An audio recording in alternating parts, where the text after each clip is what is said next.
अगर आप भी रविंद्र जडेजा और वॉशिंगटन सुंदर के शतकों से खुश हैं तो इस लेख को एक लाइक जरूर करें। दोस्तों, भारत और इंग्लैंड के बीच मैनचेस्टर टेस्ट 2025 ड्रॉ हो गया, लेकिन इस मैच के अंतिम पलों में ऐसा ड्रामा देखने को मिला कि क्रिकेट जगत में हंगामा मच गया। इंग्लैंड के कप्तान बेन स्टोक्स ने जडेजा और सुंदर के शतक रोकने की कोशिश की, लेकिन दोनों भारतीय बल्लेबाजों ने न सिर्फ शतक ठोके बल्कि स्टोक्स को करारा जवाब दिया। लेकिन असल सनसनी तब मची जब जडेजा ने अपनी शतकीय पारी के बाद पिच को चूमा और फिर अपने घर पर मौजूद पत्नी रिवाबा को कुछ ऐसा कहा जिसने उन्हें स्तब्ध कर दिया। क्या जडेजा ने संन्यास की बात कही? रिवाबा ने घर से एक भावनात्मक बयान जारी कर इस मामले का खुलासा किया। तो पूरी खबर जानने के लिए इस लेख को अंत तक जरूर पढ़ें और कमेंट में बताएं कि क्या जडेजा का संन्यास का फैसला सही होगा। इस वीडियो का लाइक टारगेट है 1000 लाइक्स। दोस्तों, एंडरसन तेंदुलकर ट्रॉफी का चौथा टेस्ट मैनचेस्टर के ओल्ड ट्रैफर्ड में खेला गया, जहां इंग्लैंड ने पहली पारी में 669 रन बनाकर भारत पर 311 रन बनाए की विशाल बढ़त ले ली थी। भारत की पहली पारी 358 रनों पर सिमट गई थी। दूसरी पारी में भारत की शुरुआत खराब रही जब क्रिस वॉक्स ने यशस्वी जायसवाल और साई सुदर्शन को पहली ही ओवर में 0 पर आउट कर दिया।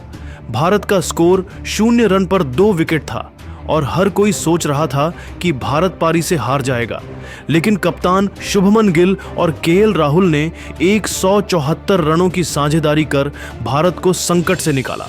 गिल ने 238 गेंदों में 103 रन बनाए, जो इस सीरीज का उनका चौथा शतक था और उन्होंने ब्रैडमैन के रिकॉर्ड की बराबरी की। राहुल 230 गेंदों में 90 रन बनाकर बेन स्टोक्स की गेंद पर एलबीडब्ल्यू आउट हुए। इसके बाद रविंद्र जडेजा और वॉशिंगटन सुंदर ने कमान संभाली। दोनों ने 334 गेंदों में 203 रनों की नाबाद साझेदारी की और भारत को हार से बचाया। जडेजा ने 182 गेंदों में 107 रन बनाकर अपने टेस्ट करियर का 5वां शतक पूरा किया। साथ ही इंग्लैंड में 1000 टेस्ट रन पूरे किए। सुंदर ने 206 गेंदों में 101 रन बनाकर अपना पहला टेस्ट शतक जड़ा। भारत ने दूसरी पारी में 138 ओवर में 4 विकेट पर 525 रन बनाए और 114 रनों की बढ़त के साथ मैच ड्रॉ करा लिया। लेकिन दोस्तों, असली ड्रामा तब शुरू हुआ जब 138वें ओवर के बाद बेन स्टोक्स ने जडेजा और सुंदर से हाथ मिलाकर मैच को जल्दी खत्म करने का प्रस्ताव दिया। उस समय जडेजा 79 और सुंदर 80 रन पर थे, दोनों अपने शतक के करीब। स्टोक्स चाहते थे कि मैच ड्रॉ हो जाए ताकि उनकी टीम अगले टेस्ट के लिए ऊर्जा बचा सके, लेकिन जडेजा और सुंदर ने यह प्रस्ताव ठुकरा दिया क्योंकि वे अपने शतक पूरे करना चाहते थे। स्टोक्स ने तंज भरे लहजे में कहा, जड्डू, क्या तुम हैरी ब्रूक और जो रूट के खिलाफ टेस्ट शतक बनाना चाहते हो? इस पर जडेजा ने जवाब दिया, हम बाहर क्यों जाएं? स्टोक्स की यह बात जडेजा को नागवार गुजरी और दोनों के बीच तीखी कहासुनी हुई। जडेजा ने 141वें ओवर में हैरी ब्रूक की गेंद पर छक्का लगाकर अपना शतक पूरा किया और स्वॉर्ड सेलिब्रेशन किया। सुंदर ने 143वें ओवर की आखिरी गेंद पर शतक ठोककर जश्न मनाया और दूसरा रन पूरा करने से पहले ही हेलमेट उतार कर खुशी जाहिर की। लेकिन मैच ड्रॉ होने के बाद स्टोक्स ने जडेजा और सुंदर से हाथ मिलाने से इनकार कर दिया, जिसे देख जडेजा की पत्नी रिवाबा भड़क गई और कहा, यह शर्मनाक था। स्टोक्स स्पिरिट ऑफ क्रिकेट की बात करते हैं, लेकिन खुद नियमों के मुताबिक खेल रहे जडेजा और सुंदर से हाथ नहीं मिलाया। अगर वे शतक के हकदार थे तो स्टोक्स को खेल भावना दिखानी चाहिए थी। यह इंग्लैंड के कप्तान का दोहरा रवैया है। दोस्तों, भारत के इस शानदार प्रदर्शन के बाद जब पूरा देश ड्रॉ को जीत की तरह मना रहा था, रविंद्र जडेजा ने घर पर मौजूद अपनी पत्नी रिवाबा से फोन पर बात की।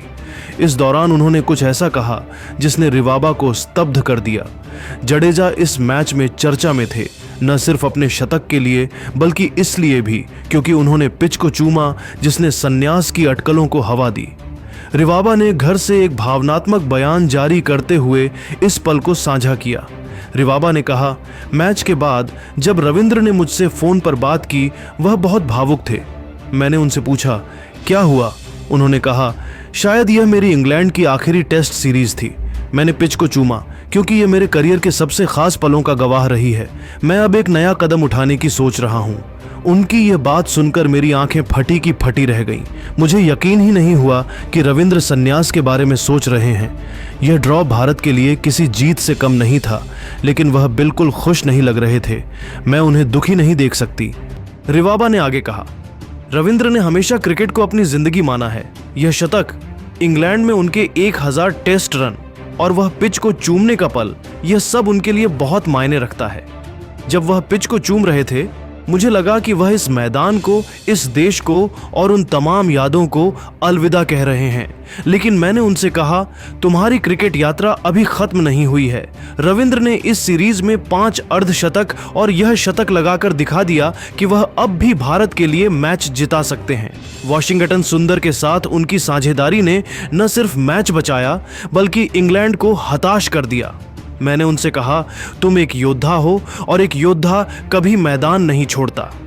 उन्होंने भावुक होते हुए कहा, जब रविंद्र ने मुझसे संन्यास की बात की तो मैंने उनसे कहा कि भारत को अभी उनकी जरूरत है।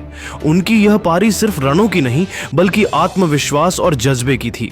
शुभमन गिल, केएल राहुल और वॉशिंगटन सुंदर के साथ मिलकर उन्होंने दिखा दिया कि भारतीय क्रिकेट का जज्बा कभी हार नहीं मानता। मैंने उनसे कहा, तुमने इस पिच पर इतिहास रचा है, लेकिन अभी और इतिहास लिखना बाकी है। मुझे यकीन है कि रविंद्र अपने फैसले पर दोबारा सोचेंगे और सही निर्णय लेंगे। रिवाबा ने प्रशंसकों से अपील की, रविंद्र को हमेशा आपके प्यार और समर्थन की जरूरत रही है। अगर यह उनकी आखिरी इंग्लैंड सीरीज थी तो उन्होंने इसे एक यादगार विदाई दी, लेकिन मैं चाहती हूं कि वह अभी और खेलें, क्योंकि उनके बल्ले और गेंद में अभी बहुत कुछ बाकी है। रिवाबा का यह बयान न सिर्फ जडेजा की उपलब्धियों को सेलिब्रेट करता है, बल्कि उनके संभावित संन्यास की ओर भी इशारा करता है। पिच को चूमने का वह पल शायद उनके करियर का एक भावनात्मक अलविदा था, लेकिन रिवाबा का मानना है कि जडेजा में अभी बहुत क्रिकेट बाकी है। दोस्तों, आपकी राय में क्या जडेजा को संन्यास लेना चाहिए या उन्हें अभी और खेलना चाहिए? कमेंट में जरूर बताएं। चौथे टेस्ट मैच के अंतिम दिन मरते मरते बचे टीम इंडिया के कप्तान शुभमन गिल, बेन स्टोक्स की खतरनाक गेंद उनके हाथ में इतनी तेज लगी कि वह लड़खड़ाकर जमीन पर गिर पड़े और दर्द से छटपटाने लगे। शुभमन गिल को बचाने के लिए बीच मैदान पर पहुंची डॉक्टरों की टीम और अस्पताल में उन्हें कराया गया भर्ती। 15 से 20 मिनट तक रुका खेल। तो आखिर कैसे शुभमन गिल को लगी चोट? क्या शुभमन गिल बल्लेबाजी करने लायक बचे हैं या फिर नहीं? यह पूरी खबर तो हम आपको इस वीडियो में जरूर बताएंगे, लेकिन दोस्तों उससे पहले आप सभी को क्या लगता है, शुभमन गिल और बेन स्टोक्स में कौन है महान कप्तान? आप खुद नीचे कमेंट करके बताइए। दोस्तों, आपको बताते चलें कि भारत और इंग्लैंड के बीच में सीरीज का चौथा महामुकाबला खेला जा रहा है। इसके 4 दिन तो सफलतापूर्वक खेले जा चुके हैं, लेकिन 5वें दिन का खेल शुरू हुआ तो पहले तो इंग्लैंड के कप्तान बेन स्टोक्स ने खतरनाक गेंदबाजी करते हुए केएल राहुल को एलबीडब्ल्यू करके उन्हें पवेलियन का रास्ता दिखाया और टीम इंडिया को तीसरा झटका दे दिया।